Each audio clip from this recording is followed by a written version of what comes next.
que sea usted, Señor, edificando a su pueblo, Señor, conforme a su palabra, Señor, y lo que nos quiere enseñar esta mañana, Señor. Suplico, pues, Señor, que calle toda opinión personal mía, Señor, y que solo sea su palabra exaltada esta mañana, Señor, y que sea para su gloria, Señor. Se lo pedimos en el nombre de su Hijo Jesús. Amén. Amén.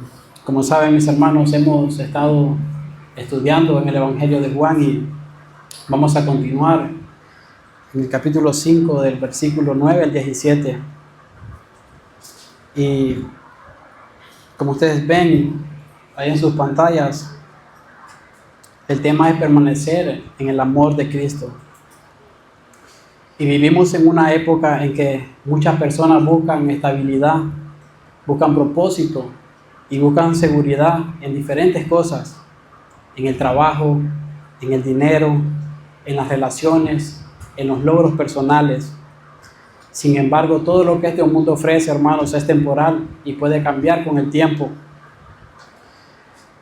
Cuando nuestras vidas dependen de estas cosas, fácilmente nos desanimamos, fácilmente nos debilitamos espiritualmente y perdemos el rumbo de nuestras vidas. Perdemos el rumbo por el cual nosotros fuimos creados. Perdemos el rumbo por el cual el Señor en su palabra nos está guiando. Entonces vamos a continuar con este evangelio y vamos a aprender cómo permanecer en el amor de Cristo. Y para el creyente no es opcional, hermanos. Para el creyente es la única manera en la que podemos dar frutos. Vamos a experimentar el amor de Cristo y vivir una vida que glorifique a Él, pues es el llamado que se nos ha encomendado, vivir para su gloria. Vamos a ver 3 principios en el cual vamos a meditar en ellos y vamos a aprender lo que el Señor nos quiere hablar esta mañana a través de estos versículos. El primer principio es que los discípulos somos llamados a permanecer en el amor de Cristo. Veamos lo que dice el versículo 9 al 11. Él dice así: yo los he amado a ustedes, tanto como el Padre me ha amado a mí. Permanezcan en mi amor. Cuando obedecen mis mandamientos, permanecen en mi amor. Así como yo obedezco los mandamientos de mi Padre y permanezco en su amor. Les he dicho estas cosas para que se llenen de mi gozo. Así es, desbordarán de gozo. Entonces, hermanos, Jesús nos manda a amar de la misma manera que Él, del amor que Él recibió del Padre. Permanecer en el amor de Cristo significa vivir cerca de Él, obedecer su palabra, mantener una relación constante con Él, profundizar nuestras vidas en lo que Él nos ha mandado. Tenemos pues la Biblia en nuestras manos y somos bendecidos por ella, porque así podemos conocerle más y experimentar el amor que Él nos manda, que amemos como Él nos ha amado. Y no basta solo con conocer de Jesús, hermanos. Debemos caminar continuamente, cada día con Él.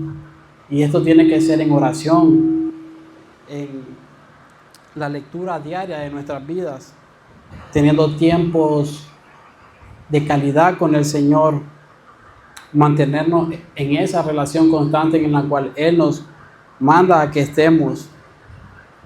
Nosotros como iglesia no podemos cumplir nuestra misión sin una relación íntima con el Señor. No podemos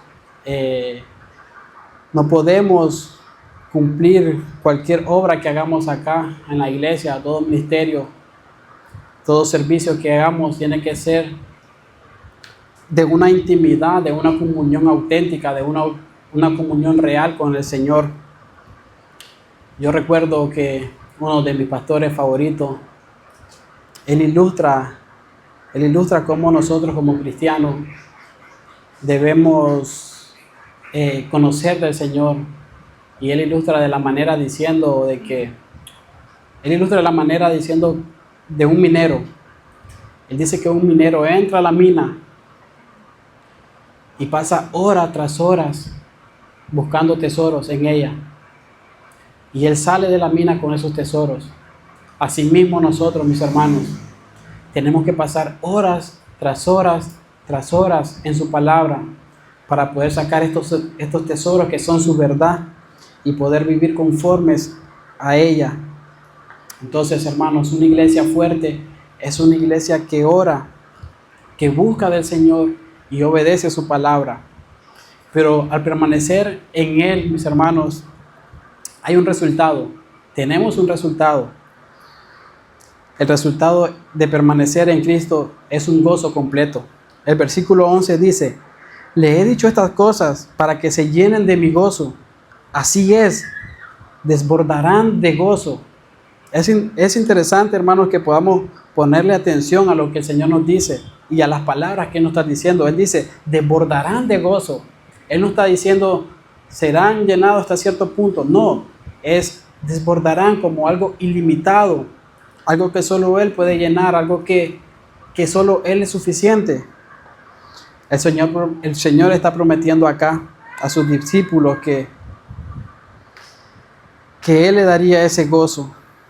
Entonces, al permanecer en Él y controlar las vidas de los discípulos y que caminen en comunión con ellos, Él va a dar este gozo que Él ha experimentado del Padre. Jesús repetiría esta promesa en su oración sacerdotal más adelante. Él dice en Juan 17:13, ahora voy a ti, mientras estuve con ellos en este mundo, les dije estas cosas para que estuvieran llenos de mi alegría. Entonces, hermanos, este tipo de gozo solo es mediante la obediencia al Señor. Y podemos recordar lo que David aprendió en su dolor cuando cometió el terrible pecado con Betsabé, ¿se acuerdan? Cuando él dijo en el Salmo 51:12, él dice, restaura en mí la alegría de tu salvación y haz que esté dispuesto a obedecerte. Entonces, ese tiene que ser nuestro anhelo, hermanos, pedirle al Señor que nuestros corazones estén dispuestos a obedecer su palabra. De igual manera, Pedro en su primera carta enseña que el creyente se goza de una alegría gloriosa e indescriptible.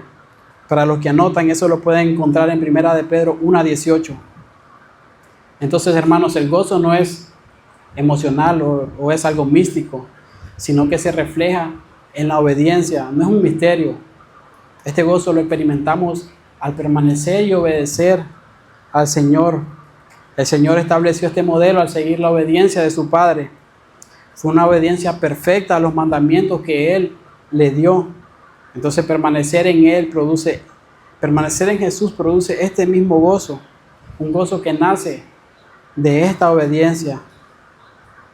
El gozo que Cristo ofrece no depende de las circunstancias. Es una alegría profunda que permanece en medio de las pruebas. Entonces, cuando permanecemos en Cristo, encontramos esta paz, encontramos esta fortaleza, incluso en momentos difíciles. El mundo no puede ofrecernos, hermanos, solo lo que Cristo nos puede ofrecer.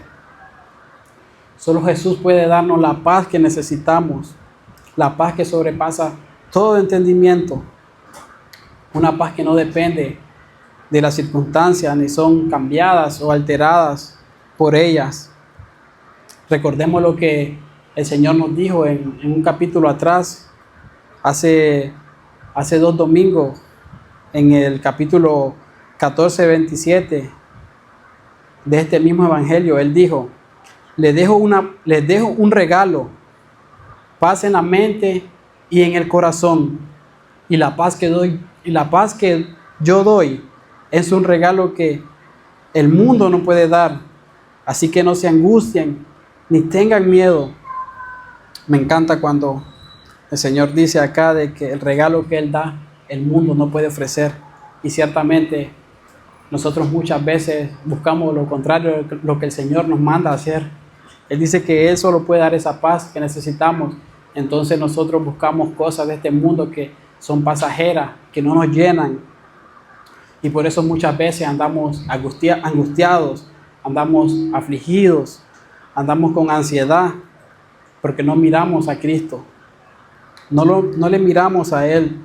Nos dejamos robar la paz por lo que ofrece este mundo, por seguir las costumbres de este mundo. He tenido la oportunidad de compartir con algunos hermanos. Tengo la oportunidad de compartir con ustedes esta mañana y animarles y decirles que nadie ocupe el lugar, hermanos, que nadie ocupe el lugar que solo Cristo merece en sus corazones. Por eso muchas veces andamos con esa ansiedad, porque ponemos la mirada en otras cosas que no son eternas. Ponemos la mirada en las cosas que son pasajeras. Recordemos cómo el Señor llamó al pueblo de Israel muchas veces y les dijo que volvieran a Él. Asimismo está llamando esta mañana a nosotros, hermanos, si hemos quitado la mirada del Señor, o si hay algo que está en su lugar que no sea Él. Él nos está llamando a que volvamos hacia Él, que escuchemos su consejo a través de su palabra. Él va a traer de nuevo ese descanso y esa paz que nosotros necesitamos. Por eso la lección que enfrenta a todas personas es clara. Cada ser humano debe decidir qué hacer con Jesús, o rechazarlo o permanecer en Él. Y nosotros, como unos discípulos auténticos, permanecer en Cristo producirá el comportamiento que dará como resultado este gozo, y va a traer también una bendición eterna, algo que el mundo no nos puede ofrecer. Pero aquellas cuya profesión de fe es falsa, como Judas, recuerdan, y no dan frutos, van a ir y serán arrojadas al tormento eterno del infierno, como vimos el domingo pasado. El Señor es la vid, nosotros somos las ramas, y el que no da fruto va a ser arrojado al tormento eterno. Y qué terrible para aquellos, hermanos. Así que nosotros necesitamos permanecer en el Señor. Necesitamos continuamente obedecer su palabra, mantenernos en ella, orando al Señor para que nos ayude, porque somos débiles. Asimismo pasamos al segundo principio, y el amor de Cristo es el modelo supremo para los creyentes. Versículo 12 al 15 dice: Este es mi mandamiento, ámense unos a otros de la misma manera en que yo los he amado. No hay un amor más grande que dar la vida por los amigos. Ustedes son mis amigos si hacen lo que yo les mando. Ya no los llamo esclavos, porque el amo no confía sus asuntos a los esclavos. Ustedes ahora son mis amigos, porque le he contado todo lo que el Padre me dijo. Era la segunda vez en el aposento alto en que Jesús daba a sus seguidores este mandamiento de amarse los unos a los otros. Y este amor es el cumplimiento que podemos ver acá en el versículo 10. A eso se estaba refiriendo el Señor. Y Pablo se expresó de este mismo principio a los cristianos en Roma, en Romanos 3, 8 y 10. Él dice de esta manera: no deban nada a nadie, excepto el deber de amarse unos a otros. Si aman a su prójimo, cumplen con las exigencias de la ley de Dios, pues los mandamientos dicen: no cometas adulterio, no cometas asesinato, no robes, no codicies. Estos y otros mandamientos semejantes se resumen en uno solo: ama a tu prójimo como a ti mismo.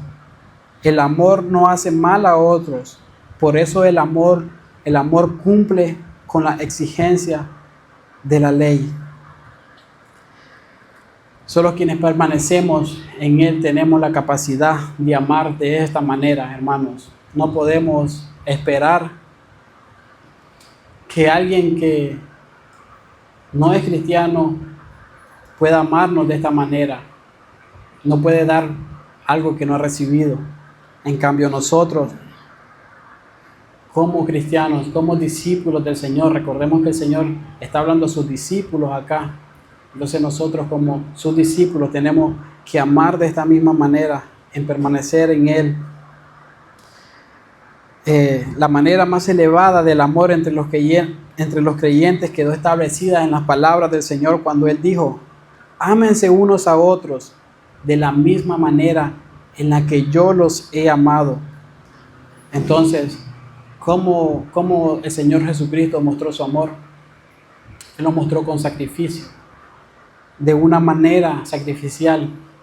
Él vivió una vida que nosotros no podemos vivir, y Él murió una muerte que nosotros merecíamos. El apóstol Pablo le dice a los Efesios en el capítulo 5, en versículo 2, él dice: vivan una vida llena de amor, siguiendo el ejemplo de Cristo. Él nos amó y se ofreció a sí mismo como sacrificio por nosotros, como aroma agradable a Dios. Entonces, hermanos, el amor entre los creyentes está marcado por la entrega sacrificial y desinteresada por los demás. No es algo de sentimentalismo o algo superficial. De hecho, el amor de Cristo por el prójimo, también el amor de Cristo hacia el prójimo es la defensa más poderosa de la iglesia para el mundo incrédulo. Nosotros tenemos que allá afuera ser diferentes a los que son los demás. Nuestro hermano Miguel, hace unos domingos, él nos hablaba de el amor es la marca distintiva de un discípulo. Entonces, nosotros tenemos que ser diferentes allá afuera, mostrar ese mismo amor que Cristo ha mostrado a nosotros. En el capítulo 13, 35, el Señor nos dijo que el amor que tengan unos por otros será la prueba ante el mundo que son mis discípulos. La muerte del Señor al ocurrir unas pocas horas es la evidencia suprema de su amor hacia nosotros. Entonces Jesús no murió por Él, ustedes bien lo saben, y quiero recordárselo. Jesús no murió por Él, Jesús murió por usted y por mí. Entonces nosotros tenemos que amar de esta misma manera, de una manera sacrificial, interesarnos por las necesidades de nuestros hermanos. Y esto se demuestra con hechos, hermanos, perdonándonos unos a otros, sirviéndonos unos a otros, siendo pacientes los unos con los otros, amar cuando sea difícil de amar al hermano,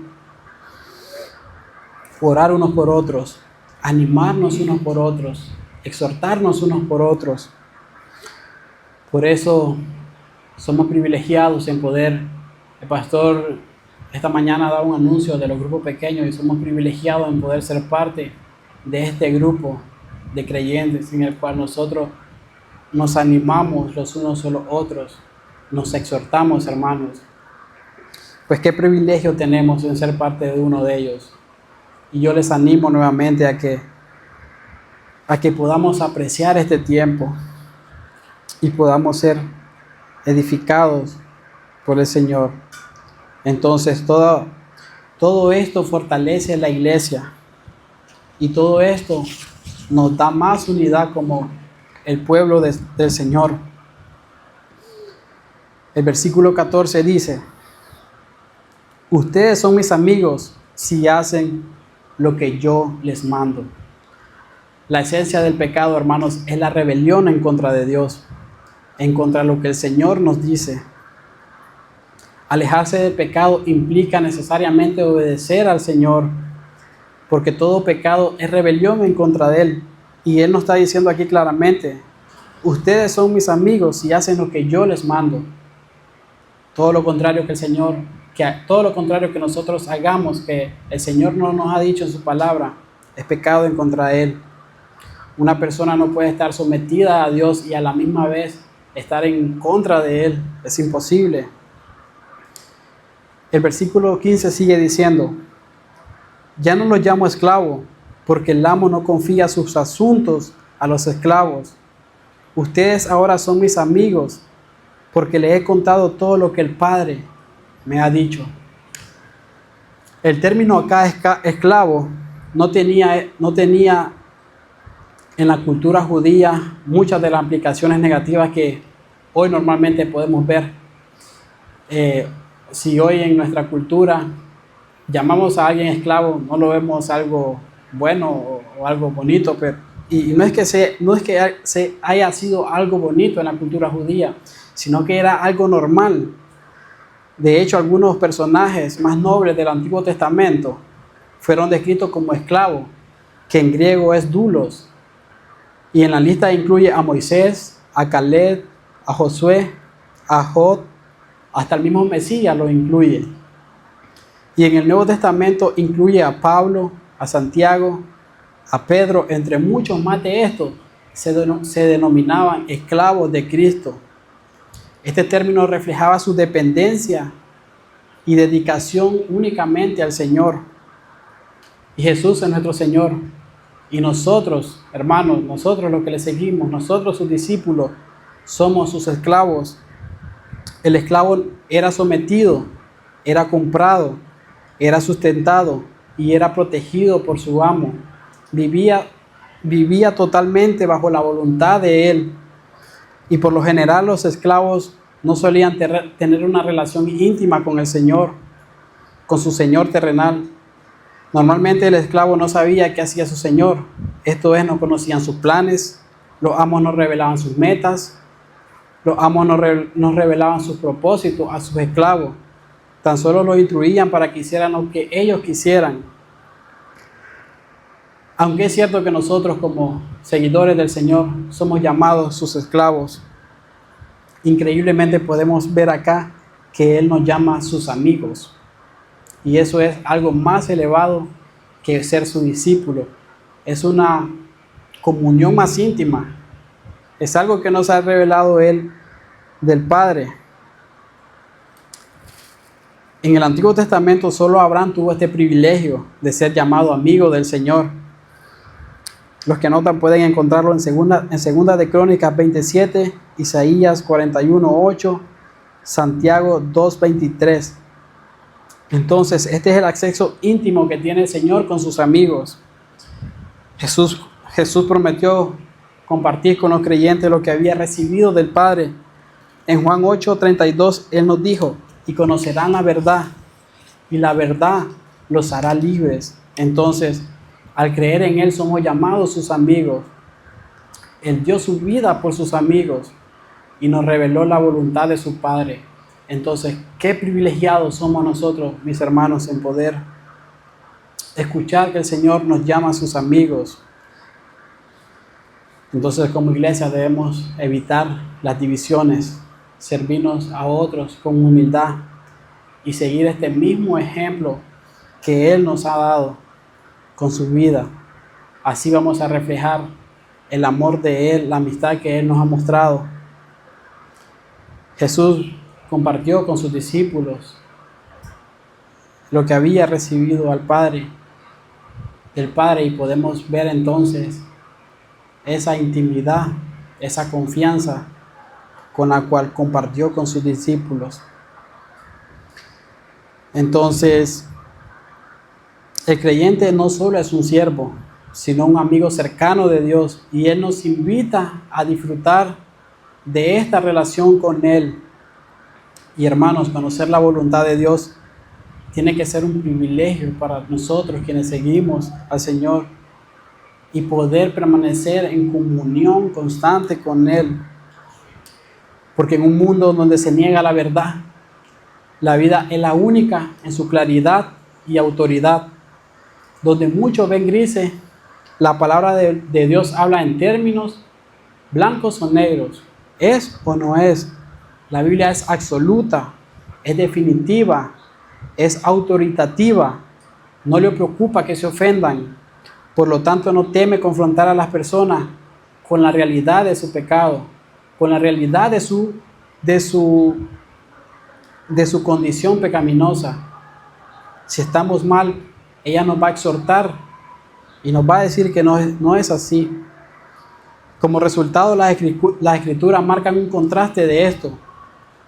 Las escrituras dicen que la escritura marca el contraste de quienes son salvos y quienes están perdidos, entre quienes están con Jesús y quienes no están con Él, entre quienes están en el mundo y quienes no lo están, entre quienes son hijos de Dios y entre quienes son hijos del diablo. Jesús también introduce otro aspecto a esta diferencia, la que estamos viendo en este capítulo. Él dice entre quienes son sus amigos y quienes son amigos del mundo. Y la Biblia da muchos títulos a quienes conocen y aman al Señor. Ella da algunos títulos que incluyen como creyentes, como amados de Dios, hermanos amados, hijos de Dios, cristianos, discípulos, escogidos, y muchos de estos títulos ella los da. Pero amigos, pero también nos llama amigos. Este es un aspecto único que Él nos está dando, que es al tener esta comunión con el Señor. Entonces, hermanos, este breve pasaje que estamos viendo ahorita revela 4 características de los amigos verdaderos de Jesús. Se aman unos a otros, le obedecen, conocen la verdad divina y han sido escogidos especialmente por el Señor y para el Señor. Así pasamos a nuestro tercer punto. Y ya vimos que tenemos que permanecer en Él. Él nos da este gozo. Debemos amar como Él nos ha amado. Y aquí permanecer en Cristo produce frutos para la gloria de Dios. Versículos 16 y 17 dice: ustedes no me eligieron a mí, yo los elegí a ustedes. Les encargué que vayan y produzcan frutos duraderos.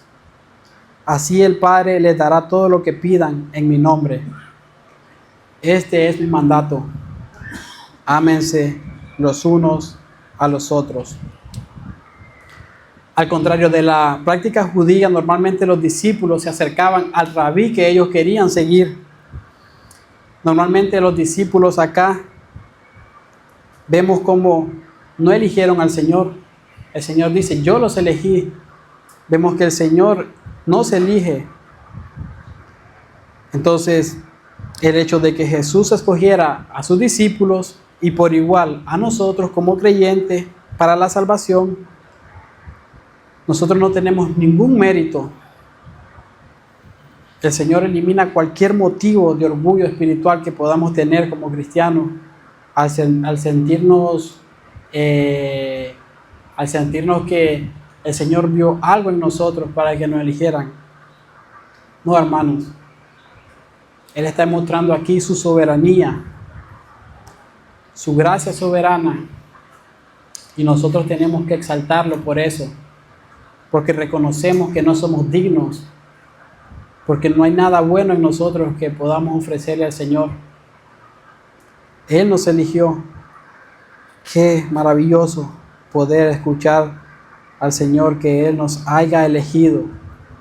En caso de que existiera alguna pretensión entre estos discípulos en términos de orgullo espirituales por el privilegio que ellos tenían, el Señor desbarata todo eso. El Señor desbarata todo eso y les dice que no es porque ellos mismos le eligieron, no es por sus méritos, sino es por su elección soberana.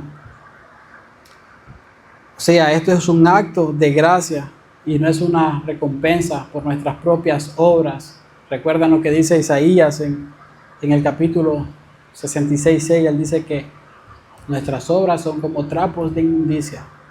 Entonces, no hay nada bueno que el Señor haya visto en nosotros. Tenemos algunos ejemplos en el cual el Señor nos dice que Él eligió al pueblo de Israel, sin embargo, no lo hizo por los méritos especiales de lo que ellos tenían de su nación. Asimismo, eligió a nosotros como creyentes a la salvación, independientes de algún mérito que tengamos nosotros.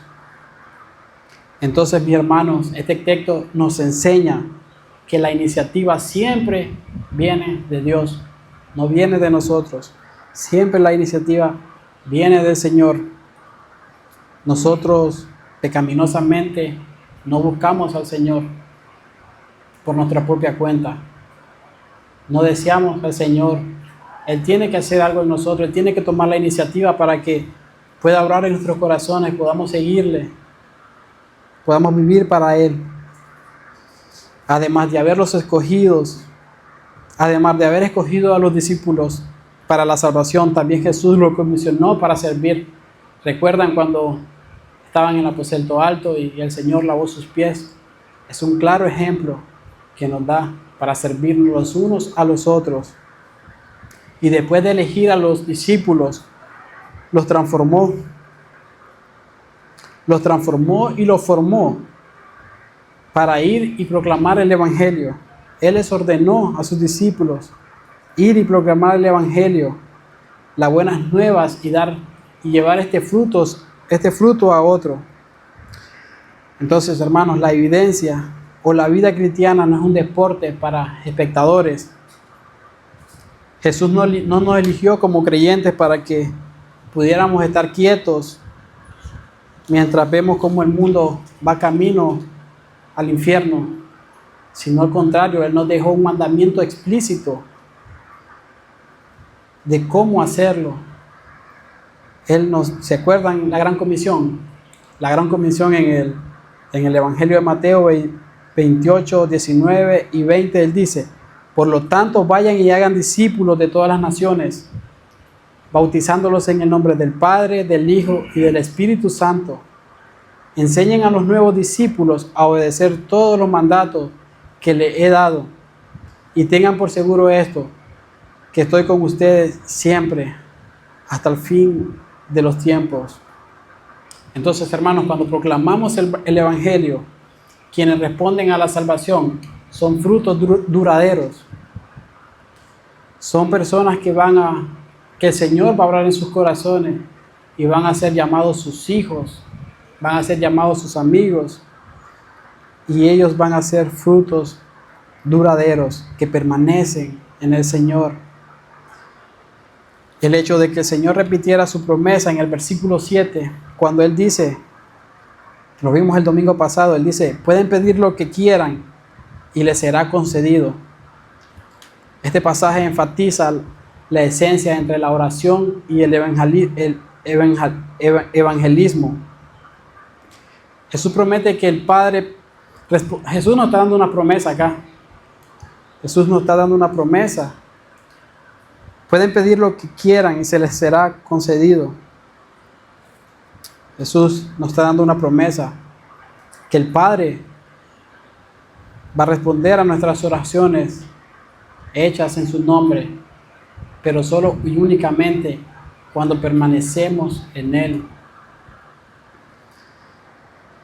y pedimos conforme no a nuestras necesidades, no a nuestros caprichos, sino a su voluntad. Y estos frutos deben permanecer. No tiene que ser algo temporal, tiene que ser algo duradero, algo constante, con un impacto espiritual. Entonces tenemos, como cristianos, como creyentes, necesitamos y debemos orar al Señor conforme a su voluntad, y para que otras personas puedan conocer el Evangelio a través de nuestras vidas, pues somos llamados a eso. Entonces, hermanos, recordemos que Dios ha tomado la iniciativa, no porque fuéramos dignos, sino por su gracia. Por su gracia Él nos ha escogido. Por su gracia Él nos ha llamado. Por su gracia podemos tener esta paz y este gozo que sobrepasa cualquier entendimiento en medio de cualquier circunstancia, en medio de cualquier problema. Entonces debemos procurar ser semejante al carácter de Cristo, reflejando su obediencia, su amor por los demás y vidas transformadas únicamente para la gloria de Dios. Pues este es nuestro llamado, mis hermanos. Muchas veces yo lo menciono, pero lo hago porque se me olvida, se me puede olvidar. Y posiblemente a ustedes también se les puede olvidar el propósito de sus vidas, el propósito de nuestras vidas, el propósito por el cual el Señor nos diseñó. Solo fue un propósito, hermanos: vivir para la gloria de Él, únicamente vivir para la gloria de Él.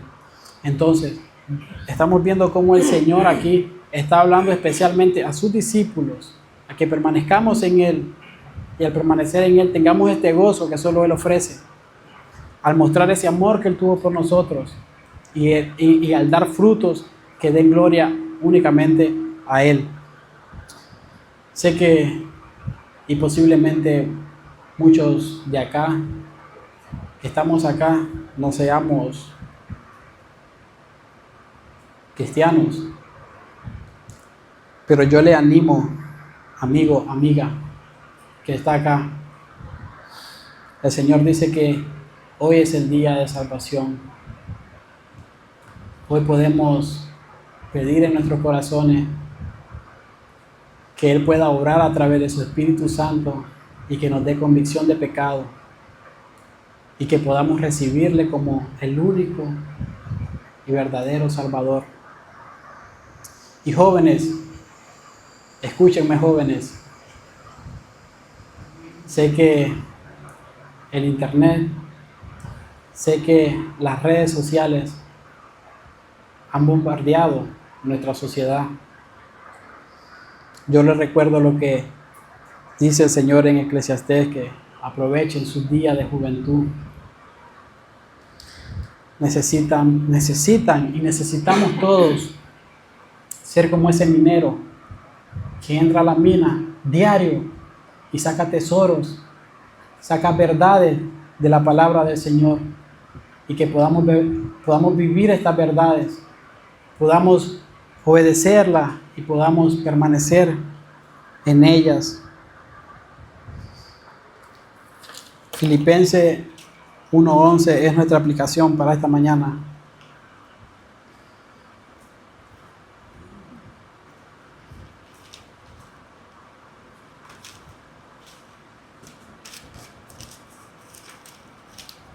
Filipenses 1:11. El Señor dice que estén siempre llenos del fruto de la salvación, es decir, el carácter justo que Jesucristo produce en sus vidas, porque esto traerá mucha gloria y alabanza a Dios. Entonces, hermanos, cuando permanecemos en Cristo, el Espíritu Santo transforma nuestras vidas, transforma nuestro carácter, transforma nuestras palabras, transforma nuestras acciones, reflejando a Cristo y dándole gloria a Él, dándole gloria al Señor. Tengo algunas preguntas para que podamos compartirlas allá en nuestro grupo pequeño. ¿Los frutos que estoy produciendo en mi vida reflejan el carácter de Cristo? ¿Le dan gloria a Dios? ¿O hay áreas en la vida que necesito rendirme al Señor? ¿Cuáles son? Anotemos 3, hermanos. Anotemos 3 áreas en nuestra vida en la cual necesitemos rendirlas al Señor, y compartámoslas en nuestro grupo pequeños. Oremos. Señor, gracias por este tiempo, Señor. Gracias por tu palabra, Señor, expuesta esta mañana, Señor. Yo ruego para que ella pueda transformar nuestros corazones, para que ella pueda hacer un eco en nosotros, Señor, cada día, constantemente, Señor. Que podamos permanecer en usted, Señor, como usted nos ha mandado, Señor. Que podamos experimentar este gozo, Señor, y esta paz que solo usted nos puede dar. Que podamos amarnos los unos a los otros, Señor, y podamos dar frutos para su gloria, Señor. Ayúdenos, Señor. Somos débiles, Señor. Tome la iniciativa, Señor, como ya lo ha hecho, Señor. Ayúdenos a vivir conforme a su voluntad, Señor, y para su gloria, Señor. Se lo suplicamos en los méritos del nombre que está por encima de todo nombre, nuestro Señor Jesucristo. Amén. Que el Señor los bendiga, mis hermanos.